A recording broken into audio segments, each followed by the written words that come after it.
let's try this again. Yes. WeatherTech Raceway Laguna Seca and Gridlife Laguna. Happy to have everyone joining us from here at the racetrack and around the world. Gridlife Rush SR Race 1, Round 5. And there goes the green, and it's a big scramble in the back of the field. We're 3 wide at the start, under the gantry, down towards turn 1 of the Andretti hairpin. We're 4 abreast in the middle of the field down here, Greg. Look on the outside. I think that's Cole Gamma, the 95, driving up the outside of Alex Chang in the 11. Got an absolutely phenomenal start. They are side by side. You can do this through Andretti, but now Chang able to, with that inside line, put the power down just a little bit better here.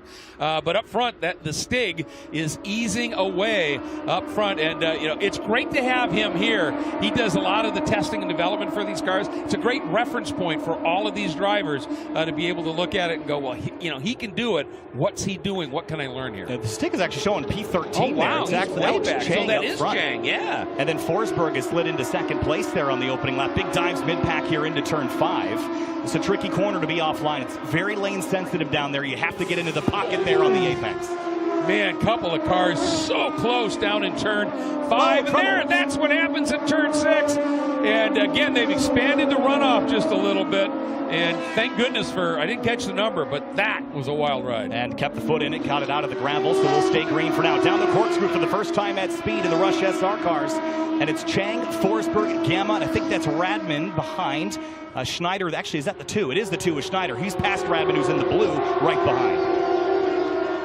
Just listen to the sounds of these. It's just spectacular. This track is absolutely a legend in motorcycle racing, and with these 1-liter bike engines in the back, you almost have that feel. Oh, and that was that? It's one of the Sunoco Hamilton, cars. maybe. It could be, because Forsberg's still second. So did Hamilton make a big mistake? Turn 11, what a tricky corner to get slowed down for here. And here comes Gamma up the inside. Big send here on Forsberg, but he's not close enough to get overlap there. No, and Radman almost tried. Now he dives to the inside on the exit of turn 2. And now Gamma is going to get sort of forced wide. And a big move by Radman. Gets through on Gamma and almost took a look at Forsberg. Yeah, big lunge there from the 2, the white car of Schneider. And into turn 4. Now look at the run that Gamma's got. He is on defense, drops the tire in the gravel. You see him slip slide, and here comes the 5 of Radman to the inside. And Sheldon Rosenbaum looking on from the back. He would like through as well. Yeah, there are so many great graphics and wraps and liveries on these cars. But I think the number 5 of Radman with that chrome blue, it's great. Man, it is just phenomenal. Look at this shot. That is the beauty of this area. Up in the hills, and a big slide there by Schneider. Yeah, he did a great job saving that. Got it back, pointed the right direction on the rumble strips, but he'll drop 3, maybe 4 spots. The momentum killer. It's such a fast corner. The commitment level is just unbelievable. The thing that every driver tells me once they drive this racetrack, Greg, is the corkscrew, after you do it once or twice, it's like, all right, cool. Yeah. It's turn 6 and rainy curve that are the ones that everyone says, man, I didn't expect those to be the corner I'd be talking about after driving Laguna Seca. Absolutely. And, even 11 here, yeah, it's a tight, about 110-degree corner right here, but it's got a flow to it. Turn 6 is angular and bizarre. Forsberg. Boy, that car just laid down on him, didn't it? Yeah, it looked like he's just slipped kind of mid-corner. When he got back to power, it wasn't going. And through comes Radman in the number 5. Gamma, Rosenbaum, who's in that green tinge Team Rapscallion car. Lockup. Gamma into turn 2. Now, the question is he rolled some speed.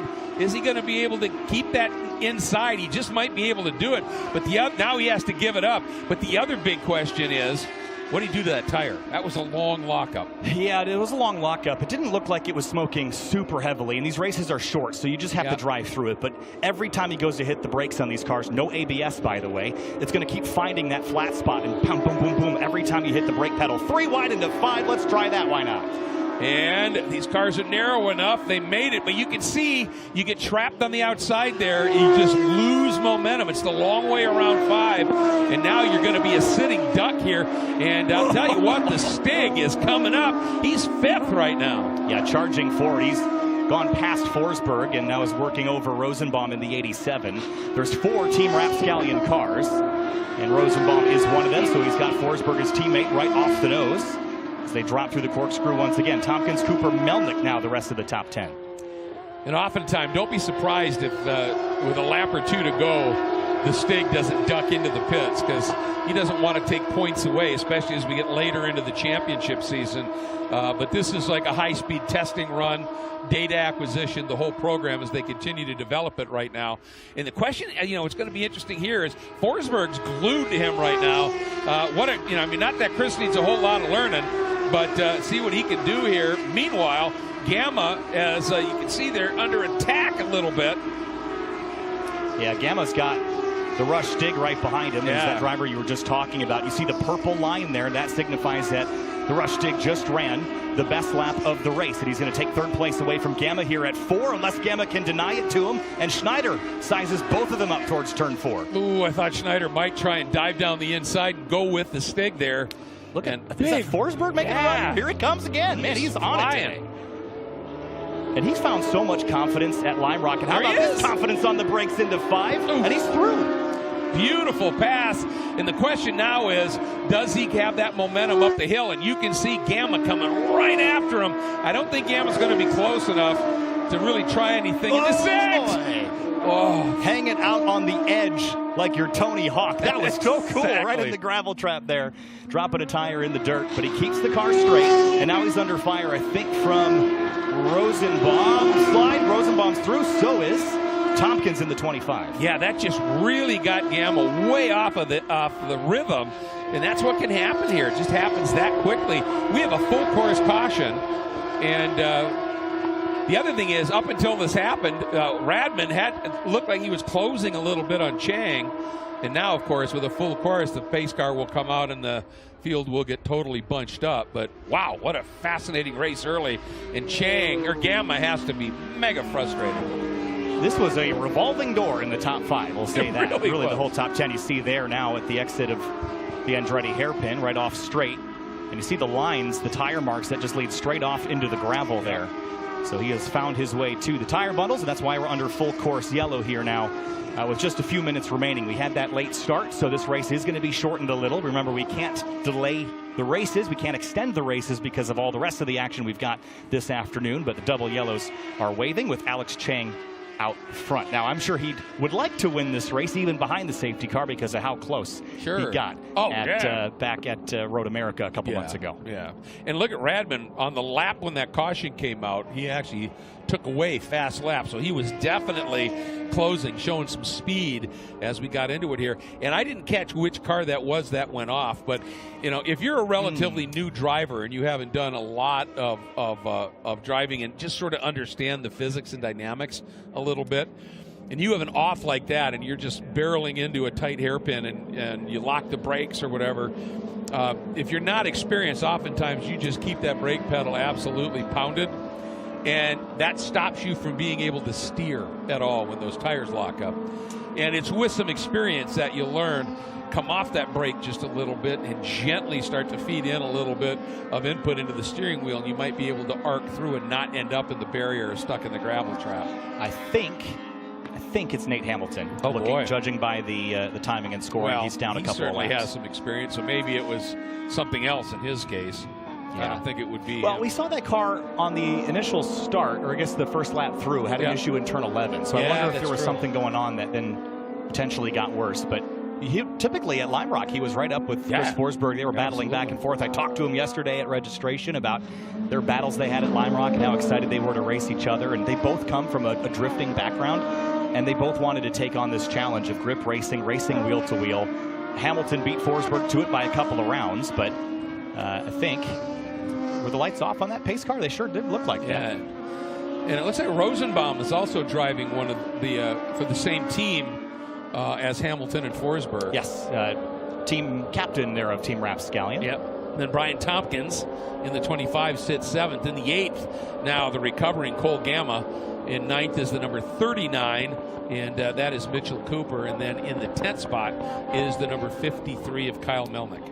And TJ Hunt running 21st in his first ever wheel-to-wheel race. I will say that is very impressive, just because it takes a lot of learning to go quick here with a field as stout as this one.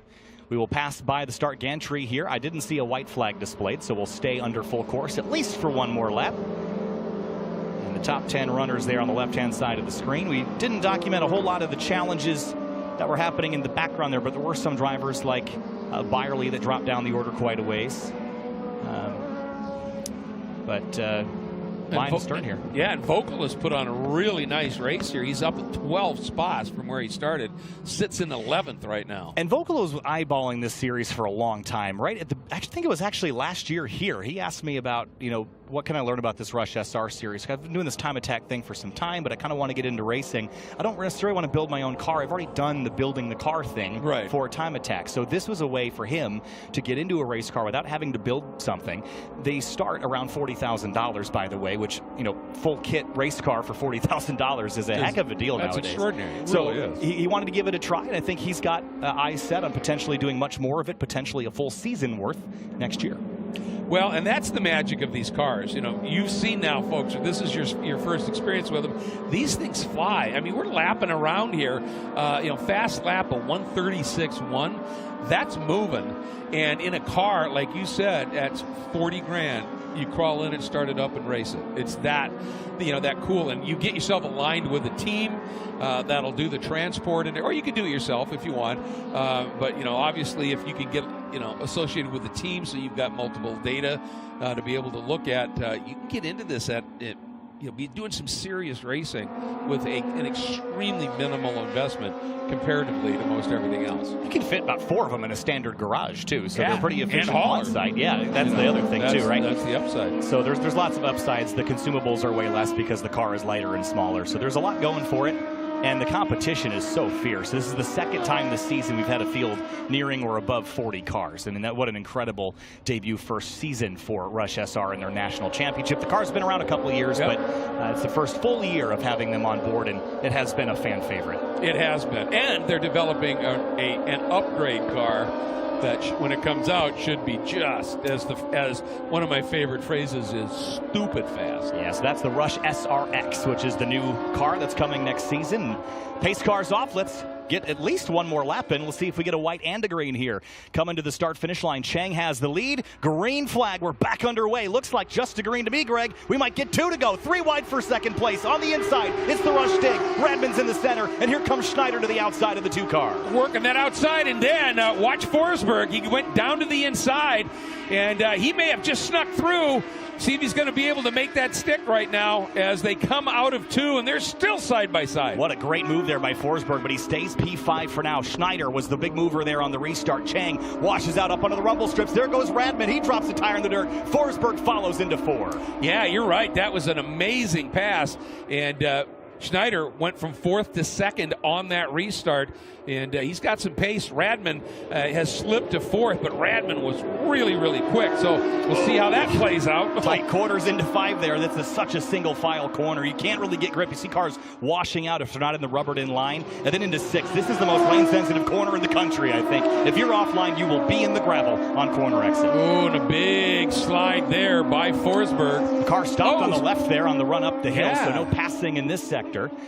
And Chang's under fire into the corkscrew. Yeah, big lunge there. And I think it all settled, but the other guy who has made a great fight back is Gamma.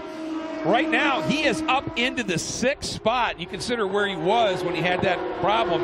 That yellow was huge opportunity for Gamma to be able to get back after it again. Chang has to run here. I think the Stig's pretty preoccupied. Big lunge from Forsberg on Radman. What a move down to the inside. He's got him. Through to 4th place comes Chris Forsberg, and that bobbled the 5-car Radman, and Gamma's now got to run. Yeah, Gamma, just beautiful opportunistic lunge there.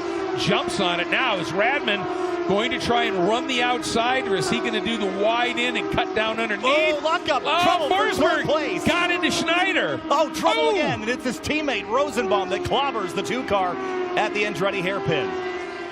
And both of them could well be broken there. Oh, boy. Yeah, I don't think those cars are going anywhere. No. There'll be a yellow flag down there, and Rosenbaum and Schneider are stuck at the Andretti hairpin, and it was Forsberg there that just got a little bit late on the brakes. You saw the tire locking up, tagged the 2. He almost had it saved, but there was nowhere for Rosenbaum to go. No, he was just unsighted and got in there. What a shame, because this was shaping up to be an absolute barn burner to the finish here. Yeah, and so while those two are still stuck at the Andretti hairpin, we're still green everywhere else around the racetrack, and it is Alex Chang still leading over the Rush Stig, but it will grow a gap now from second back to Forsberg in third. They're going to pass that stalled car on the left, I assume one final time here, and head back towards the corkscrew. I just saw the start stand, and they are waving the white, So we will be coming back to the checkers this time by line astern here, boys and girls, the yellow flag sector. And coming back to the checkers, Alex Chang, and the defense he put on that restart was unbelievable. But can he hang on for a few more corners? The Stig, 0.8 of a second back, coming back up onto the front straightaway. Alex Chang was denied at Road America, not today at WeatherTech Raceway Laguna Seca. He will take it. Race 1, Rush SR to Alex Chang. The Rush Stig second. Forsberg picks up a podium. Then Gamma, Radman, Tompkins, Cooper, Volkel in his first ever Rush SR race. Melnick and Countryman wrap up your top 10. Wow, Gamma made a absolutely huge use of that full course caution and the restart, because I think he probably restarted back in 8th or 9th, and just that fast came right up knocking on the door of a podium. Great effort there. And Forsberg, yeah, he got in just that little bit too hot, as you said. It was just a light tap, but it was enough to send Schneider sideways, and Forsberg continued. So Gamma might be on the podium once this is reviewed, actually. Yeah, that was unfortunate. That was a heck of a race there for sure. Yes, it was. Let's have a look at the shots here of this battle up at the front. The start was so tight here. Look at them, 3 and 4 wide in the background. Big lunges into 5 on the opening few laps. Great mid-pack battles as well. A couple cars running wide on the start. Big lunge out into the gravel. Keep the foot in it and get out. That's all you can do in that sort of situation. Nate Hamilton, issues early off at turn 11. He would go on to have a few more issues down at the exit of the Andretti hairpin, but Forsberg and Gamma, Greg, battling for second place. Oh, it was fierce, and then Schneider coming up and trying to take that spot away. Then that big lurid moment there for Schneider as he lost a bit of momentum. Then Cole Gamma, big lockup here, the outside of the Andretti hairpin. Didn't hurt him here, but a little bit later he was going to have a moment and lose a lot of ground too. Yeah, a little big slide there coming down the corkscrew as well, kicking the rear tires out from underneath him. Dropping those stories on the restart here. 3 wide for second place after we had, actually this was before Hamilton. Oh no, it is after Hamilton got off, but I just left a couple little lines in the kitty litter there. 3 wide on the restart, and just so tight there on that restart, Greg. Really, really is. And, again, these cars, as we, talk about being narrow, you can fit 3, 4, 5 of them where you can't. There's that ultimate touch. And there was Rosenberg. It just had nowhere he could go. And that's what kind of put the brakes on here. And at the end, again, great run by Alex Chang. Just controlled it from the start. Yeah, great work there for Alex. And again, he was denied so many times at Road America. He was not to be denied here today. We've also got another race coming.